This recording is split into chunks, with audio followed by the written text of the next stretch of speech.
Kali ini kita akan bersama membahas alur cerita film The Wind That Shakes the Barley yang menceritakan tentang sekawanan gerilyawan di tengah kecamuk perang kemerdekaan Irlandia. Dan pastikan kalian standby terus, Bor.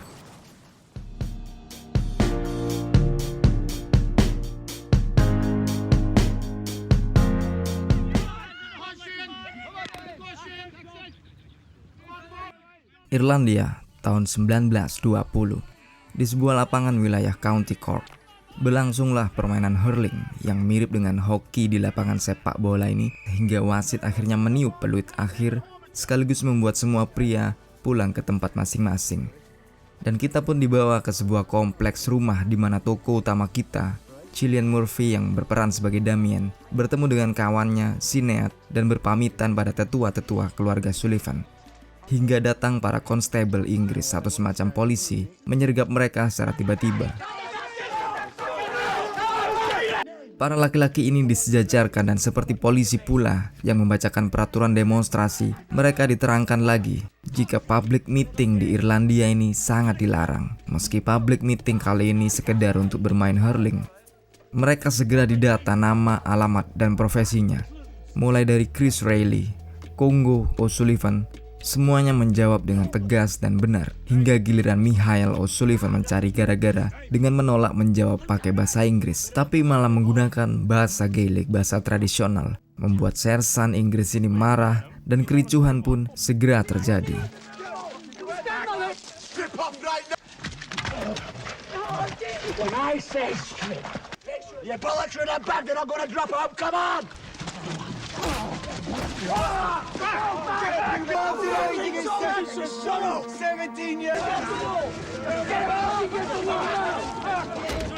Sebuah ricuh yang juga mencabut nyawa Michael.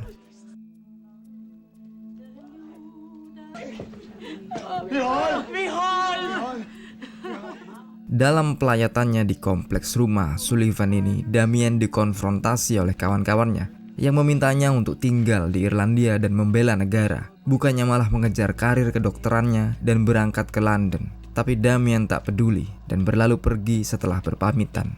Berikutnya kita diajak menuju ke stasiun bersama Damien yang sudah bertekad berangkat ke salah satu rumah sakit terbesar di Inggris, meneruskan pendidikan medikalnya. Sampai dirinya melihat barisan tentara Inggris berniat menaiki kereta api, namun terhalangi oleh aksi para prama-prama tua dan masinisnya yang menyebutkan jika Serikat Kerja Irlandia melarang mereka untuk melayani militer Inggris. Dan demi melihat bagaimana perlawanan para laki setengah baya dan kakek-kakek yang siap berkucur darah demi kemerdekaan Irlandia inilah yang membuat Damien bangkit rasa nasionalismenya dan mengurungkan niatnya ke London. Dengan segera Damien O'Donovan mengambil sumpah sebagai gerilyawan Irlandia yang nantinya bakal disebut dengan IRA atau Irish Republican Army, pasukan Republik Irlandia. Bergabungnya Damien ini dianggap sebagai dukungan kekuatan baru yang luar biasa.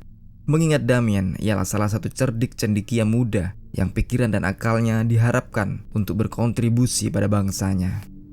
Maka dengan ini skuad desa segera rutin berlatih tempur, memanfaatkan lika-liku lekuk dan kontur alam sekitarnya dengan stick hurling sebagai bedil latihan mereka.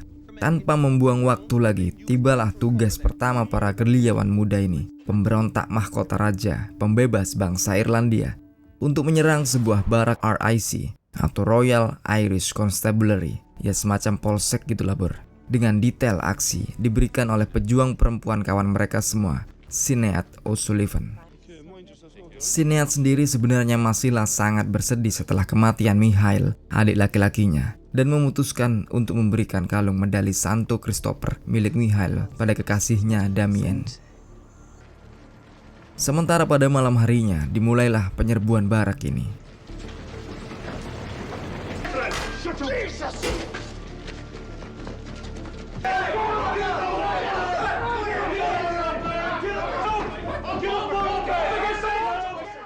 Penyerbuan tengah malam ini sukses besar, menghadirkan inventaris stok senjata baru bagi barisan Teddy dan Damien. Dan di saat yang agak tenang, kawanan ini terlihat sedang bersantai bermain biliar di sebuah bar. Sampai lagi-lagi mereka berjodoh dengan para auxiliaris dari RIC yang dengan sok keras mengusir mereka.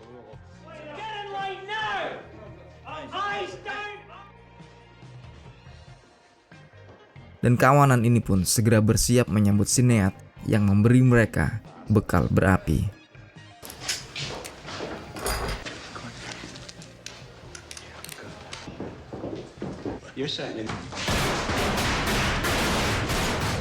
Kematian 4 orang RIC Black and Tans ini membuat geram seluruh constabulary yang memutuskan untuk segera menggempur balik pemukiman warga sipil, menerapkan prosedur pencarian gerilyawan dengan mendatangi dan menekan relasi dan keluarga mereka di rumah, sampai akhirnya mereka mendapatkan pengakuan dan informasi yang diinginkan. Dan dari penggerebekan perkampungan ini pula yang akhirnya menuntun hidung constabulary menuju ke kediaman Sir John Hamilton, tuan tanah kaya tempat Chris Reilly salah satu anggota gerilyawan bekerja. Dan dari si kecil Reilly inilah kenaasan kawanan gerilyawan kita bakalan datang. Claire, Riley. I do, sir. Don't lie to me.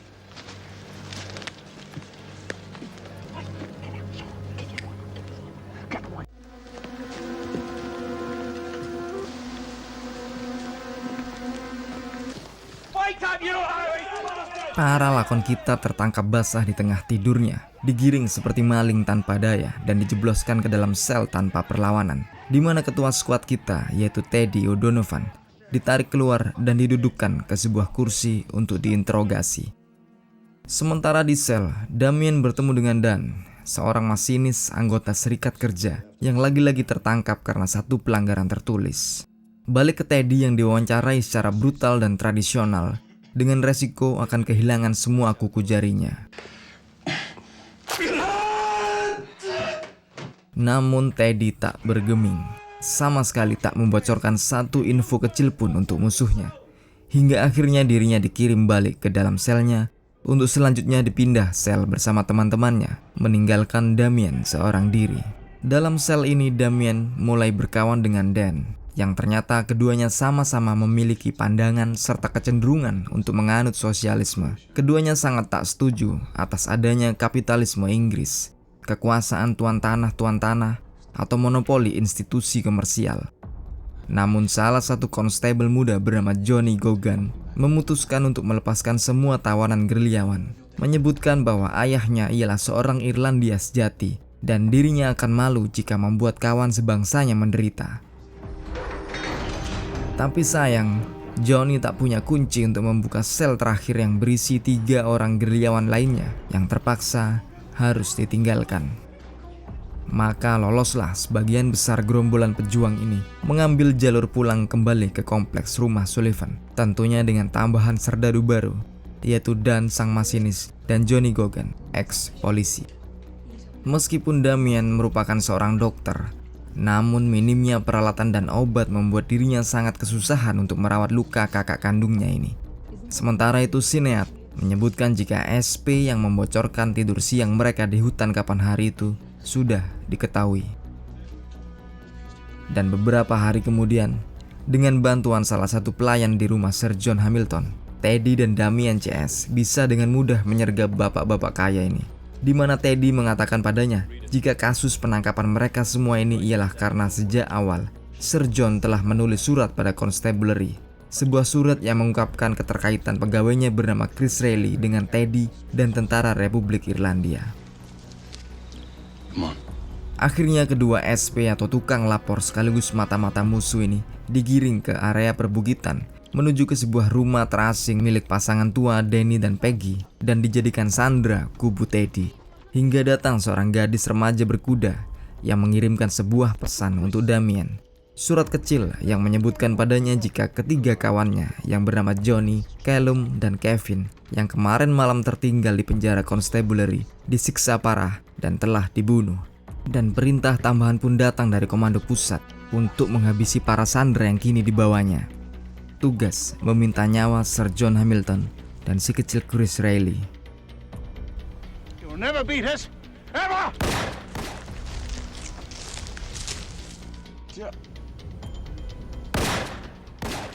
Di suatu hari kelompok gerilyawan ini datang ke kantor pengadilan Republik di mana Lily menjadi hakim yang sedang memimpin sidang perdata utang piutang antara Nyonya Rafferty dan Mr. Sweeney.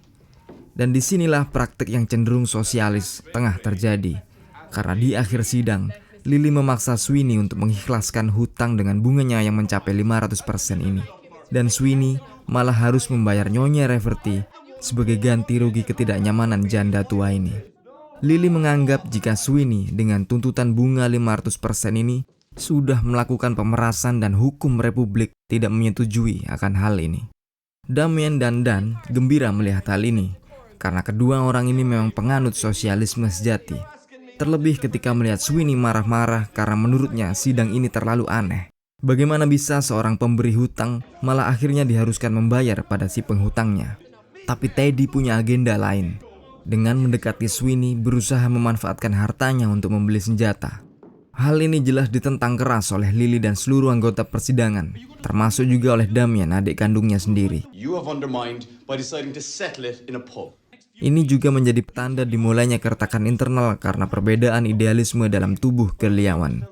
Dan di sini pula awal api dalam sekam antara Damien O'Donovan dengan kakak kandungnya sendiri, Teddy O'Donovan. Beberapa waktu kemudian Satuan Independen Tentara Republik Irlandia ini menyiapkan penyergapan di pagi hari. Persiapan embus segera ditata dalam medan berbukit dan berbatu ini. Dengan formasi berseberangan diantisipasikan, mengapit musuh yang segera lewat di bawah mereka. Hingga akhirnya terlihat kedatangan mobil-mobil auxiliaris dari konstabulari.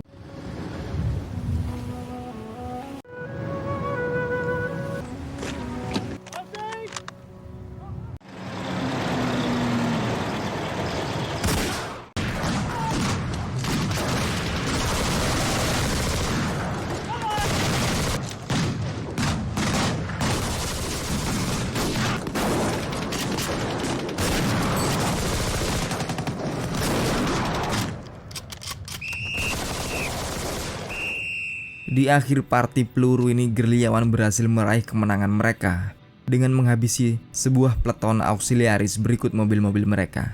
Sementara dari kubu pemberontak ini, satu korban meninggal dunia. Ialah John Gogan, bekas musuh yang membelot membebaskan Damien CS dari penjara Constabulary. Banyak gerilyawan yang bersedih, merasa berhutang budi pada John Gogan. Tapi kebrutalan penyergapan mereka segera mendapat balasan kebrutalan yang sama, dengan Constabulary yang menyerbu kompleks rumah Sullivan, membuli tetua-tetua, dan tak lupa dengan Sinet. Meski Teddy dan Damien langsung mengetahui hal ini, mereka tak bisa apa-apa karena bedil-bedil mereka melompong sudah tanpa peluru, yang memang dihabis-habiskan di penyergapan sebelumnya. Terpaksa, kakak, adik, dan kawan-kawan pemberontak ini hanya bisa diam mengamati kekejian pasukan Inggris di tanah moyang mereka. Sampai semuanya berakhir, tinggal puing-puing dan kesedihan Sinet.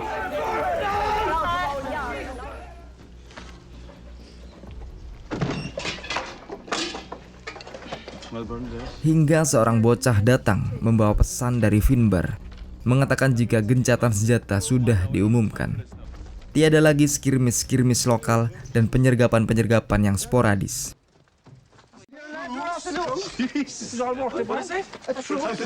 Damien dan kawan-kawan merayakan hal ini dengan pesta pora, menari dan berjoget bersama.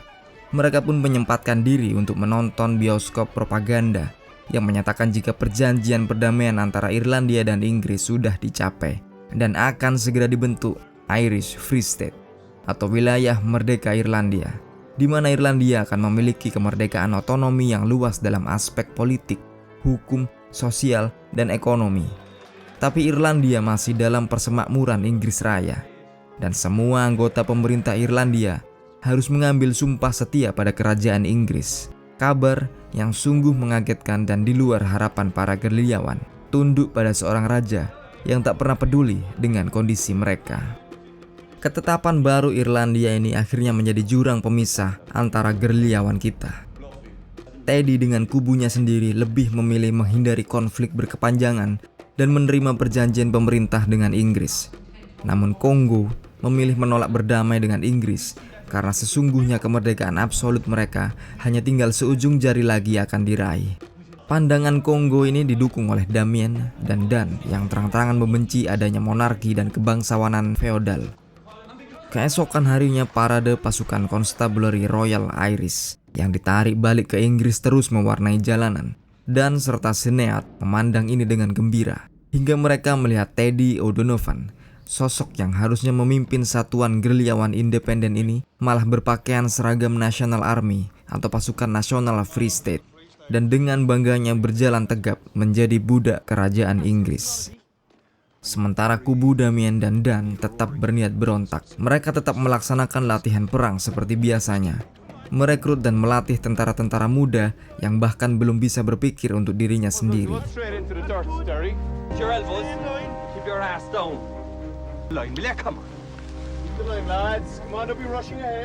Keesokan harinya ketika mereka sibuk mencetak dan menyiapkan pendistribusian propaganda, Sinead masuk dan memberitakan telegram kenaasan tentang kawan mereka Finbar yang berada di Dublin mengikuti kongres pasukan Republik dengan para panglima besarnya. Mereka semua telah diserbu oleh pasukan nasional. Dan Finbar dalam telegramnya ini pula memerintahkan untuk melakukan serangan balasan sebisanya terhadap semua elemen Free State di wilayah mereka. Maka penyergapan sekali lagi dieksekusi. Bukan Irlandia melawan Inggris kini, tapi hanya Irlandia melawan dan membunuh bangsa mereka sendiri.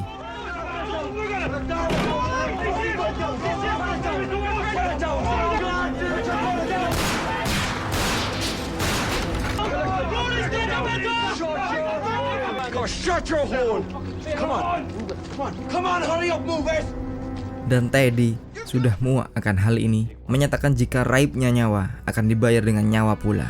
Perang saudara sudah dimulai.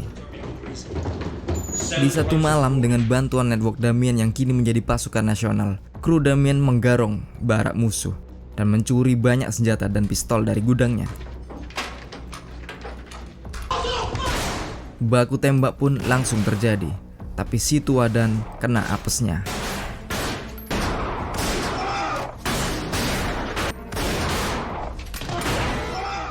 Hanya dengan bekal perbedaan seragam, sesama saudara dan sesama kawan saling membunuh. Dan karena kematian Dan tua ini, Damien pun terpaksa tertangkap. Esok harinya, sang kakak Teddy O'Donovan menjenguk ke sel adiknya, merayunya untuk mengambil amnesti kerajaan Inggris agar terlepas dari hukuman. Syaratnya hanyalah dengan membocorkan penyimpanan senjata curian para gerilyawan. Tapi Damien yang kokoh ini memang sudah bersiap mati untuk membayar bungkam mulutnya. Damien segera menulis surat terakhirnya pada Sinead.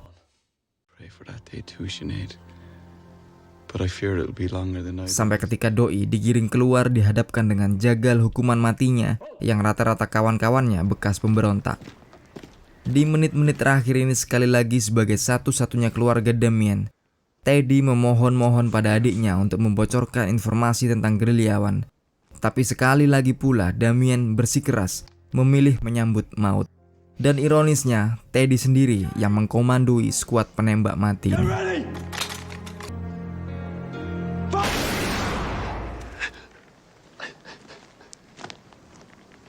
Sesudah semua ini berakhir, Teddy meluncur ke kediaman Sullivan, menemui Sinead dan menyampaikan surat terakhir dari kekasihnya. Membuat gadis muda ini hilang kontrol atas kesedihannya, sekaligus mengkomplitkan film ini. Nah, kita bakalan jumpa lain kali di video-video berikutnya. Jangan lupa untuk main-main dan jelajahi channel Ogut hanya di jauh dekat film. Wassalamualaikum, yuk, bye.